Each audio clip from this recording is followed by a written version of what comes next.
So I arrive at the station here at Wick, ready for my 4-hour and something journey to Inverness. Let's have a quick look around the station.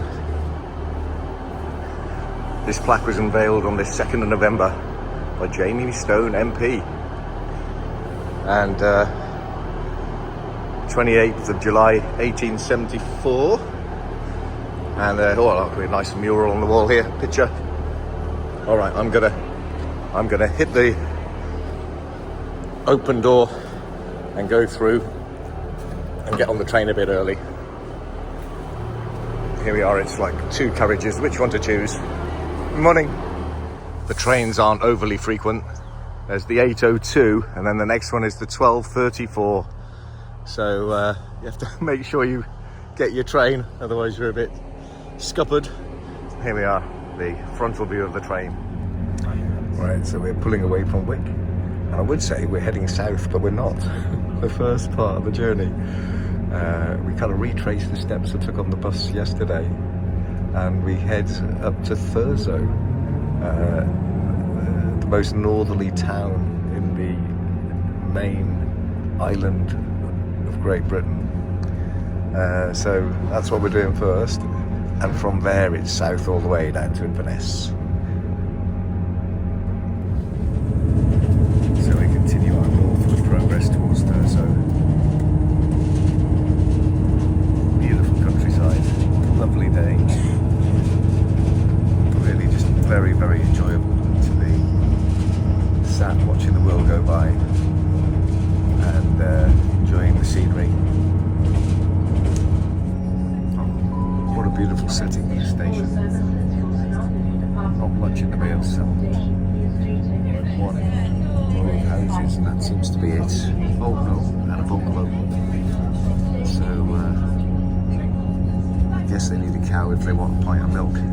It's very, very isolated, but quite an attractive, well, not just quite, a very attractive location, and a nice station.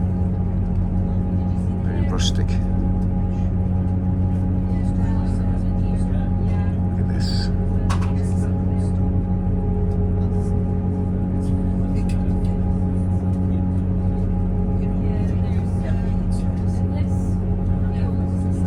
National Nature Reserve.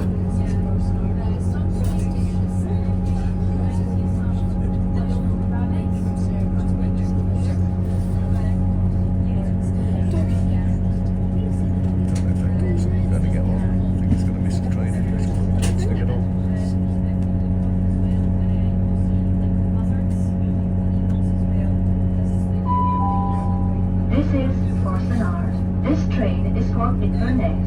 The next stop is Inverness.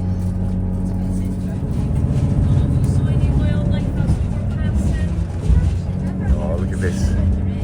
Just wilderness, but very beautiful. Hills, moorland, sort of boggy land really, and not like that. Sensational. Okay, that's very good value. Got a cup of tea and some fruit cake, £4. Captive audience as well. Very good. Very isolated. This is a request settled. stop. Please mind the gap when alighting from this train. House, farm, and like a warehouse or something, or farmer's garage in the middle of rolling hills.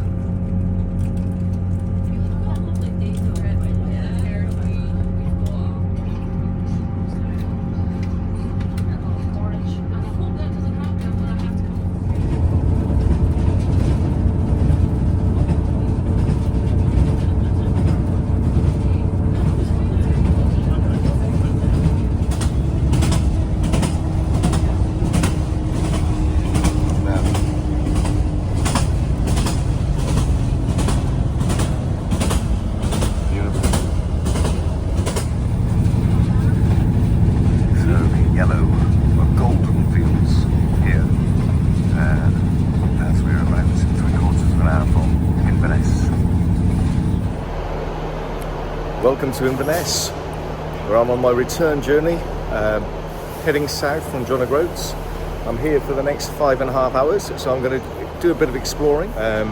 Just take you first to show you the train I'll be on tonight. I'm not catching it here, but I will be on it from Stirling onwards down to Euston, and that is the Caledonian Sleeper. It already seems to have arrived from London and is now just hanging out, ready for its return journey. So there it is, ready to go to London Euston tonight, the Caledonian Sleeper.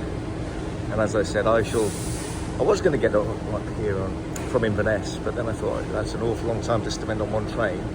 So I'm going 3 hours along the track down to Stirling, or almost 3 hours, having a few hours there just to recuperate, and then getting on at 10 past 12, is it? Something like that, 10 to 1 maybe, something like that in the morning.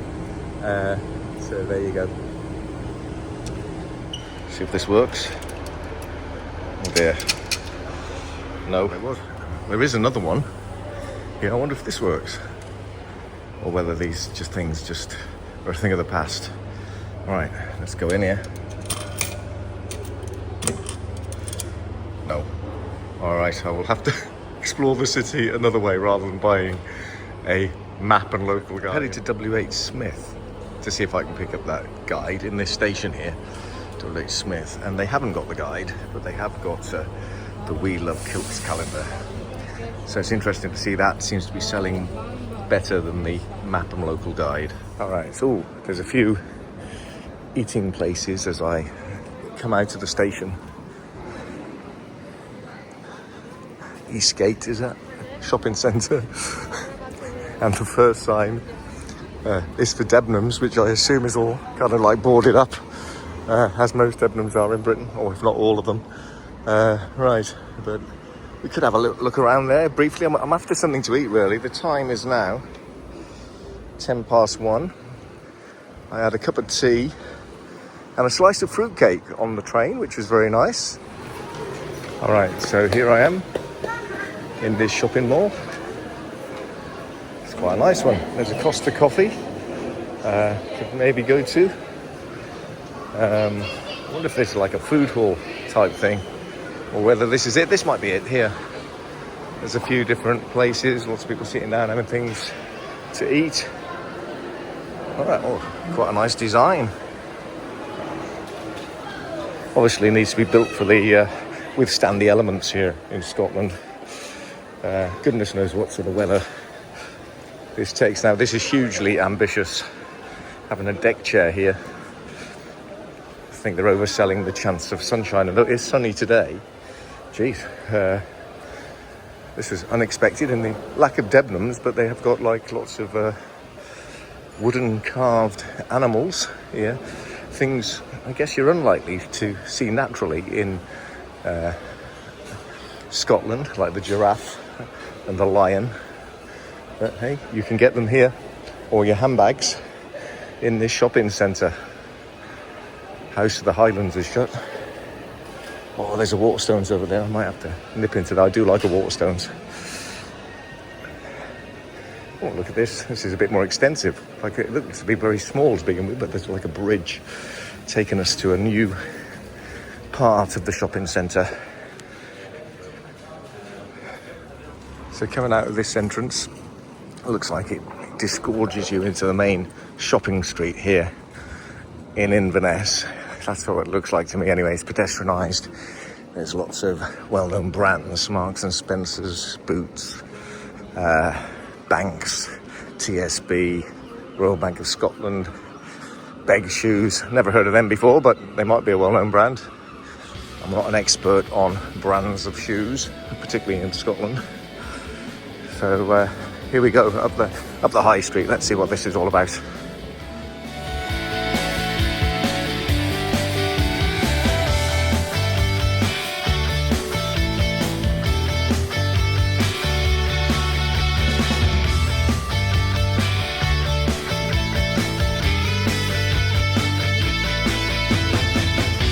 An open-top bus tour. Let's get some information about this. That might be quite a nice thing to do, as if I haven't done enough travelling today. So I have jumped on the open-top bus. Couldn't resist it. as it was here. Goes kind of once an hour from each stop. So I think we'll stay on for the hour and then have some lunch after that. Enjoy the fresh air, hopefully not get kind of like thundered upon or lightninged upon. Well, that looks a very impressive building there.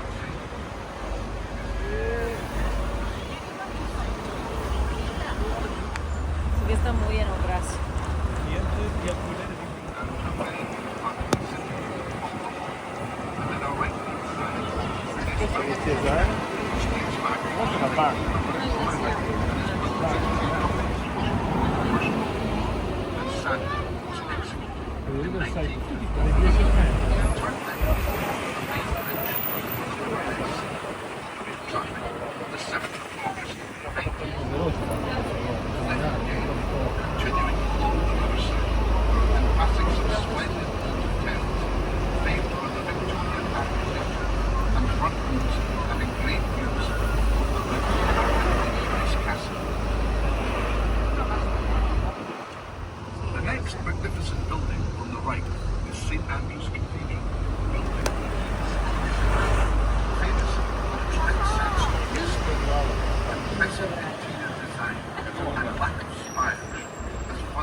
So this is where you get the cruises from. So maybe I'll hop off here and hop back on later.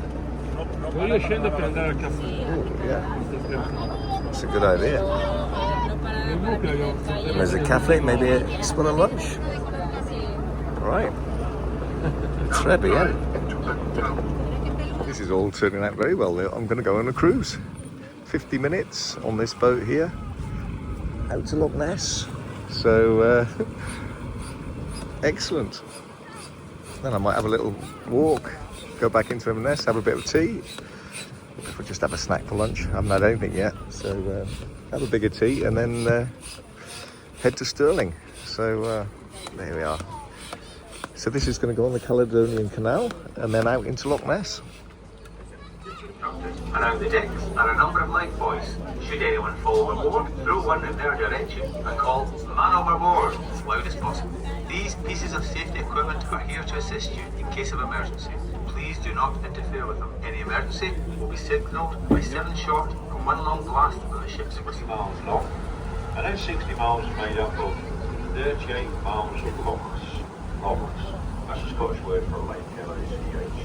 And there's 4 lochs.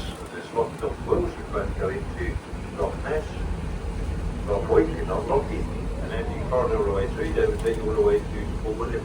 In between those 38 miles of lochs, just 22 miles of man-made canal.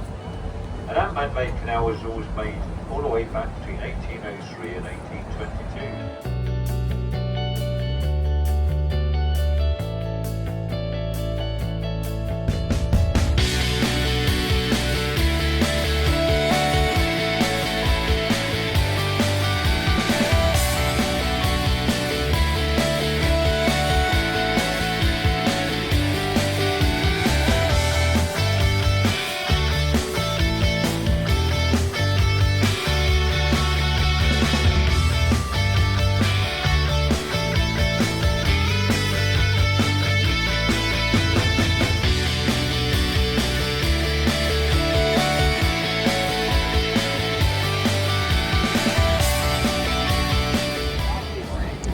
Stunning surroundings.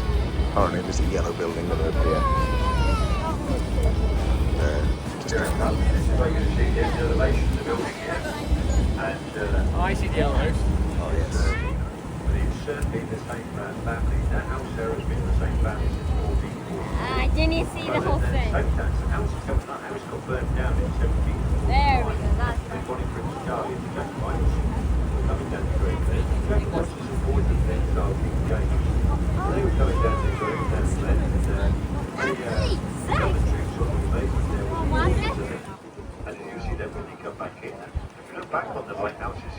bay window. And on top of that bay window, there's a little black chimney. And that's there exactly to be the loft housekeeper's bedroom. And they supplied the parapet lamp to guide the boats in. I see why they say now. And they found out that one of the parapet lamps was always the lighthouse. I see why they say Yacht, so they put a chimney on top there to lift. That's what this is. that is Beach running away. oh, there's someone canoe in a canoe. I've got a lot. Okay, don't waste it. Yeah, but don't take thousands just for the sake of it.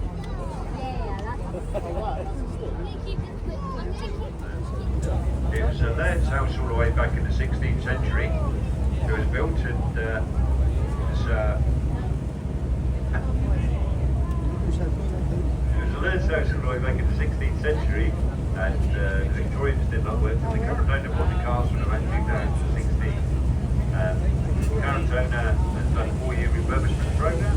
There's over 2,000 items of various furniture into there, and even the door handles have little nesties on them. The owner of the castle is the UK's largest private landowner, who owns over 230,000 acres of land up here on the island of Scotland, which is 13 other countries and states.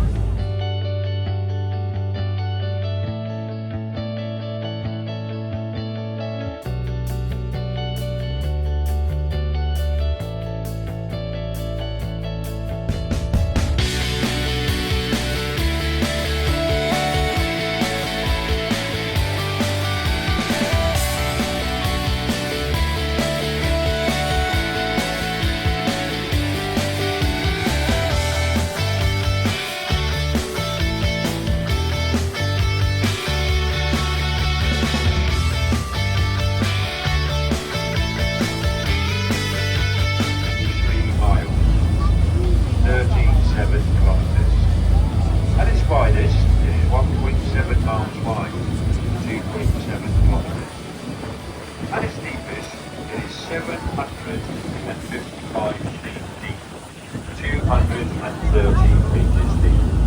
So it's a very large body of water. But is it Scotland's largest loch? Well, by surface area, no, it's not. Loch Lomond is Scotland's largest loch by surface area. And at 755 feet deep, it is Scotland's deepest loch. Well, no, it's not either. Scotland's deepest loch is Loch Moura, it's over 1,000 feet deep, and has its own monster called Morag. So apologies to any ladies on the boat called Morag, but that's the name of the monster that lives in Loch Moura. But in terms of volume of water, Loch Ness very much is Scotland's largest loch. It holds 23 billion cubic feet of water. They do say that if you moved all the fresh water from all the lakes and all the rivers in England and Wales, and you moved them up the other side of Scotland, they would not fill Loch Ness. If it rains up here, but it doesn't occasionally. Apparently to build this boathouse, which has only been done recently on the foot of the old foundations of an old boathouse, which is very difficult. There's planning regulations to build on Loch Ness. 3 million quid to do that. It does look very nice. Designed to look like an upturned boat.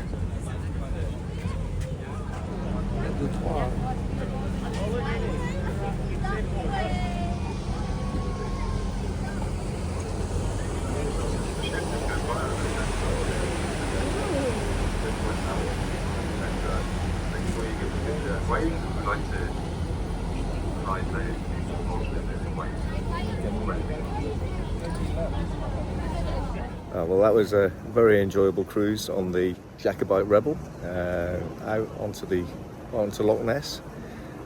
Fortunately, didn't see Nessie, but very, very enjoyable. And just standing on the Caledonian Canal here, an amazing feat of engineering. So I'll just show you the lock.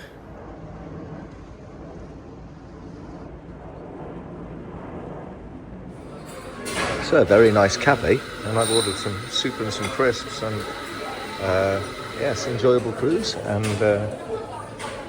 good cafe afterwards.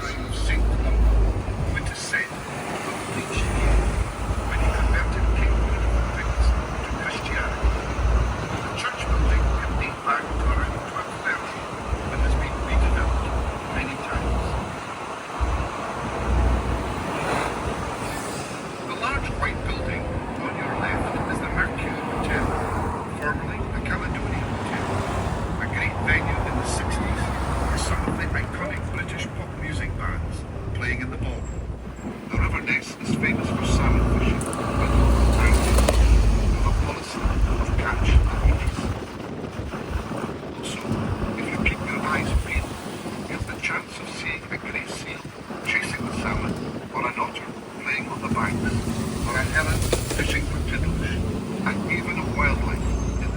Well, I've had a really enjoyable afternoon here in Inverness and on Loch Ness. So I'm now going to continue my journey down south on this train to Stirling, then the following one to London. So thank you for joining me this afternoon, and I'll see you on the next one. So it's sunrise, nice sunset, just south of Abington, over the Cairngorms.